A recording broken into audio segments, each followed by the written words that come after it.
Listen up, because this is going to sound completely bonkers. Imagine a universe so old, so vast, that it's basically a celestial retirement home filled with civilizations that have been around longer than your grandma's sourdough starter. These aren't your run-of-the-mill planetary societies. We're talking about civilizations that make our entire human history look like a toddler's finger painting, compared to the Louvre. And here's the weird part. They all go silent. Poof, gone, vanished. Not in some dramatic explosion or epic space battle, just radio silence. The Galactic Xenobiological Database, yeah, that's a real thing, and yes, someone gets paid to maintain it, has logged exactly 1,247 advanced civilizations that mysteriously disappeared right around the time something human-shaped showed up in their cosmic neighborhood. Coincidence? That's what the bureaucrats want you to think. And Dr. Marcus Reyes, the lead researcher at the Interstellar Communication Anomalies Division, had a wall covered in holographic star charts that looked like a conspiracy theorist's wet dream. Each blinking dot represented a civilization that went dark faster than a teenager's attention span. Red for extinct, blue for communication ceased, green for we're definitely hiding something. The patterns were too consistent to be random. These weren't civilizations destroyed by war, natural disasters, or some universe-ending cataclysm. They simply checked out. Imagine hosting the most epic galactic party and then suddenly everyone decides to ghost you without so much as a "it's not you, it's me" transmission. Preliminary reports suggested these civilizations weren't just advanced, they were mind-bogglingly sophisticated. We're talking about species that could manipulate quantum fields like we manipulate smartphone apps. Civilizations that had solved energy crises, conquered interstellar travel, and probably knew the exact chemical composition of the perfect cup of coffee. And then humans show up. Not with some world-ending weapon, not with superior technology, just us, in all our messy, complicated, completely unpredictable glory. The first time it happened, xenoanthropologists thought it was a statistical anomaly, a quirk. The second time, they raised an eyebrow. By the 100th time, even the most skeptical researchers started taking notes. What was it about humanity that made entire civilizations suddenly decide, nope, we're out? Was it our music, our absolutely bonkers sense of humor?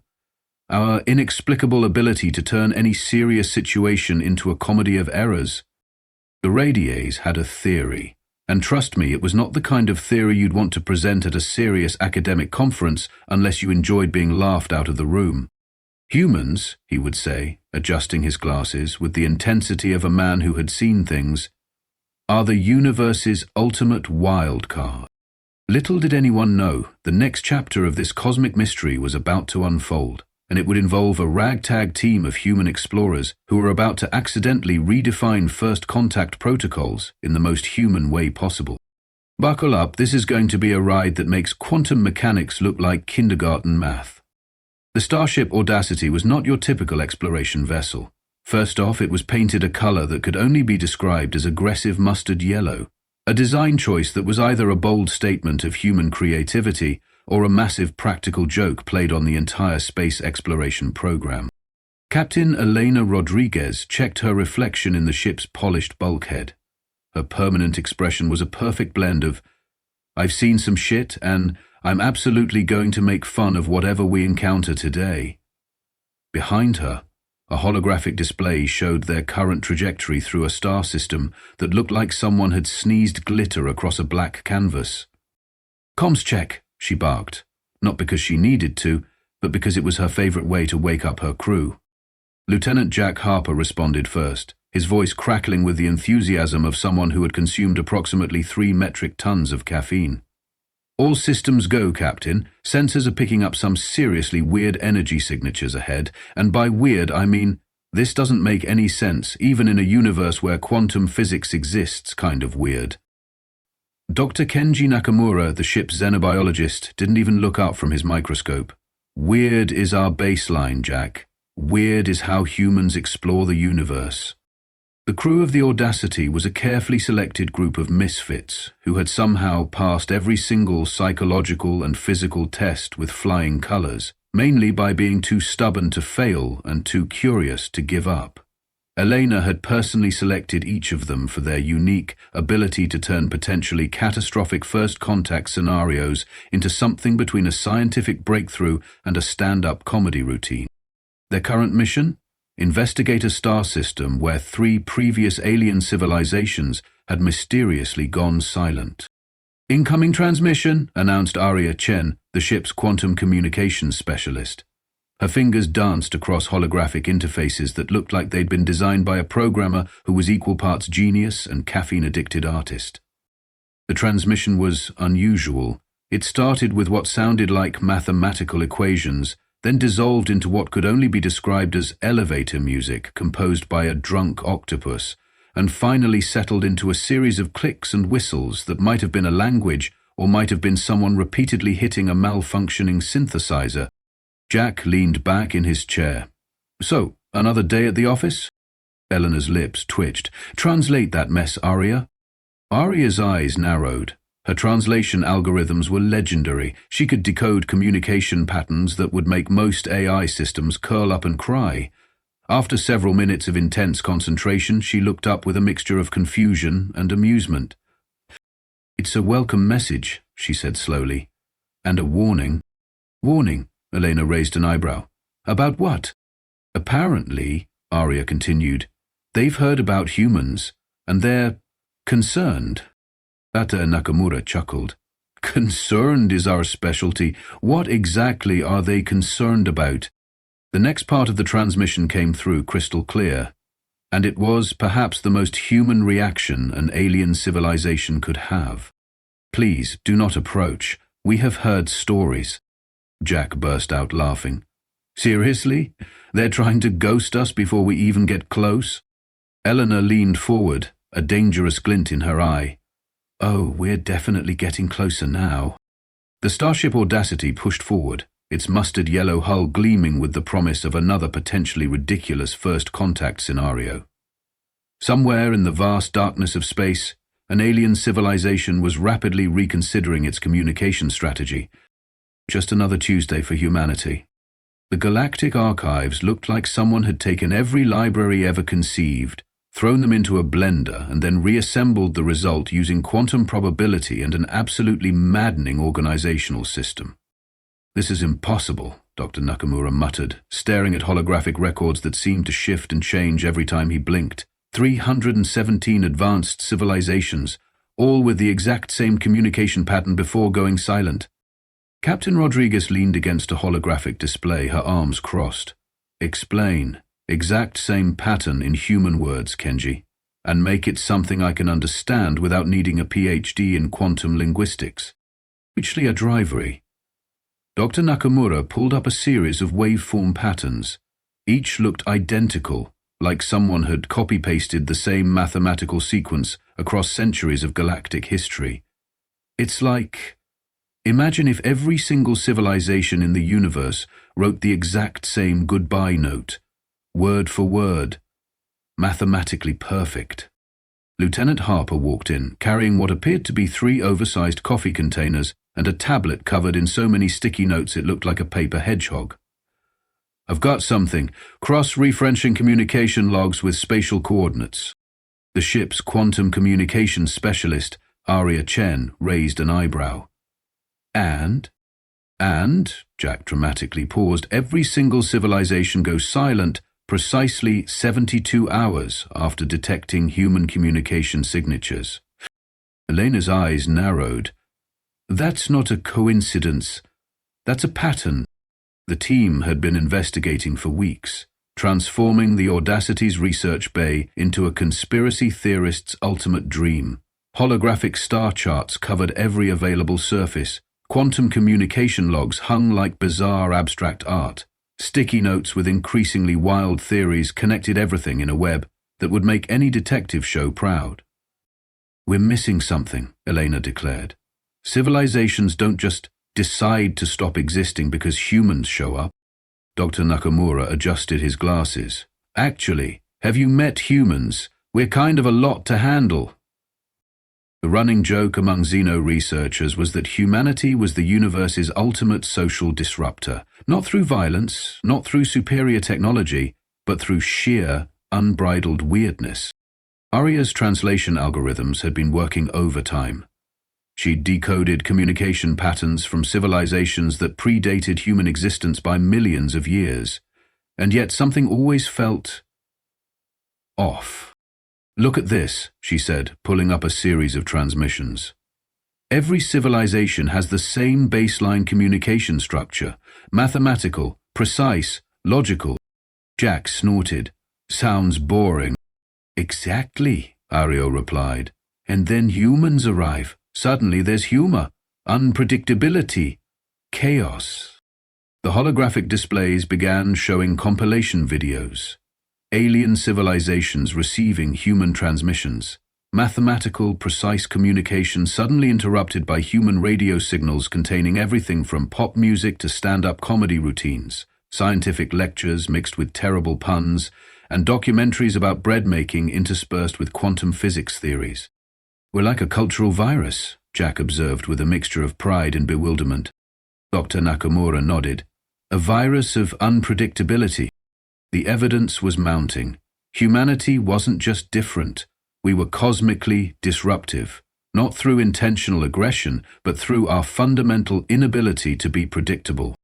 Elena looked at her team. "We're going to find out why these civilizations are going silent, and we're going to do it the most human way possible." Jack grinned. "Completely by accident." "Precisely," the captain confirmed. Outside the ship's quantum-reinforced windows, the universe waited. Somewhere out there, alien civilizations were probably having emergency meetings, desperately trying to prepare for the most unpredictable force in galactic history. Humanity was coming, and nothing would ever be the same. The alien communication came through like a digital panic attack. "We detect your approach. Please stop existing." Captain Elena Rodriguez couldn't help but laugh. "Well, that's a new diplomatic greeting." The transmission originated from the Nexus Prime, a massive space station that looked like someone had taken every architectural concept in the universe, thrown them into a blender, and then assembled the result using rules that violated at least 12 known laws of physics. "They're definitely trying to discourage us," Lieutenant Jack Harper observed, fingers dancing across the navigation controls, routing additional communication channels. "They're panicking." Dr. Kenji Nakamura leaned forward, his scientific curiosity completely overriding any sense of potential danger. "Fascinating. Most advanced civilizations would simply launch defensive measures. These beings are negotiating?" Aria Chen's translation algorithms were working overtime. The communication patterns were complex. Layers upon layers of mathematical precision that seemed to be simultaneously welcoming and desperately trying to push them away. "They know we're coming," Aria muttered, "and they're terrified." The Starship Audacity approached Nexus Prime with the subtle grace of a drunk rhinoceros attempting ballet. Its mustard yellow hull gleamed against the starfield, a beacon of human unpredictability cutting through the calculated darkness of alien space. Suddenly, a holographic communication erupted across their main view screen. The being that appeared was simultaneously everything and nothing like what humans might imagine as an advanced alien life form. Crystalline structures that seemed to breathe, communicative patterns that shifted like living mathematics, eyes that were definitely not eyes but somehow conveyed more emotion than any human face ever could. Humans, the being communicated not through sound but through a direct neural transmission that felt like getting simultaneously punched and hugged by pure information. "You must understand." Elena didn't miss a beat. "Understand what? That you've been ghosting entire civilizations every time we show up?" The alien's communication pattern briefly stuttered, the closest thing to a cosmic spit take one could imagine. Nakamura whispered, "I don't think they expected direct confrontation." Jack snickered. "Humans, we're not great at taking hints." The alien's response was a complex mathematical sequence that roughly translated to, "We have been protecting the universe from you." Protecting. Elena's eyebrow reached near legendary levels of elevation. Protecting from what? The transmission shifted. Suddenly, their view screen was filled with historical records, civilizations that had encountered humans, not through conflict, not through war, but through something far more dangerous. Cultural exchange. Imagine a universe of perfectly calculated societies. Civilizations that had developed communication to such a precise mathematical algorithm that every interaction was predictable. Every cultural exchange was a controlled experiment. Every technological development followed strict, logical progression. And then humans arrived. Humans brought jazz and dad jokes and completely nonsensical internet memes. Humans introduced concepts like irony and sarcasm to civilizations that had never experienced anything outside pure logical communication. "We have been preventing contamination," the alien transmission declared. Jack couldn't help himself. "You mean fun?" The alien's response was a mathematical equivalent of a nervous breakdown. Humanity wasn't a threat through violence or technological superiority. We were a threat through our fundamental ability to be completely, absolutely, magnificently unpredictable. Dr. Nakamura started laughing. Then Jack, then Aria. Finally, Elena's laugh joined the chorus, a sound that seemed to genuinely terrify the alien transmission. Somewhere in the vast, calculated universe, alien civilizations were realizing that humanity was about to rewrite every single rule of galactic interaction. And they were absolutely not prepared. 6 months after the encounter with the quantum harmonizer, the implications of humanity's cosmic role were just beginning to ripple across the galaxy. The official report from the Interstellar Diplomatic Corps was a masterpiece of bureaucratic understatement. Dr. Marcus Reyes, the same researcher who had tracked the pattern of vanishing civilizations, now found himself at the center of humanity's most bizarre diplomatic revelation. "We didn't conquer," he told the United Earth Council. "We infected the universe with possibility." The Starship Audacity had become something of a legendary vessel. Its mustard yellow hull was now a symbol of something greater than mere exploration. It represented humanity's unique ability to transform, to introduce randomness as a legitimate evolutionary strategy. Captain Elena Rodriguez stood before a holographic galaxy map, watching as previously isolated civilizations began tentative communications. Where once there were rigid mathematical exchanges, now there were jokes, metaphors, entirely new forms of communication that defied previous logical constraints. "We're not a threat," Elaine muttered. "We're a catalyst." Lieutenant Jack Harper had taken to collecting transmission logs from newly contacted civilizations. His personal favorite was a mathematical society that had spontaneously developed stand-up comedy. Their first joke translated roughly to, "Why did the quantum particle cross the probability field to prove it could be in 2 places at once?" Dr. Kenji Nakamura was busy writing a comprehensive study. Humanity's entropic effect on galactic civilizations was already becoming required reading across multiple alien academic institutions. The quantum harmonizer, or as Jack still insisted, crystal panic, had not disappeared. Instead, it had become a reluctant diplomatic partner. Their communications were a hilarious dance of mathematical precision, slowly being infected by human unpredictability. Aria Chen's translation algorithms were evolving. What once required complex computational processes now seemed to happen almost intuitively. She was developing a new field of study, chaos linguistics. "We're teaching the universe to laugh," she told Elena during one late-night strategy session. The broader implications were staggering. Civilizations that had been technologically stagnant for millennia were suddenly innovating. Communication patterns were becoming more fluid, more adaptive. Where once there were rigid protocols, now there were conversations. Genuine, messy, unpredictable conversations. The galaxy was learning to be human, not through conquest, not through technological superiority, but through the most powerful force in existence. The ability to look at a complex system and say, "What if we did this completely differently?"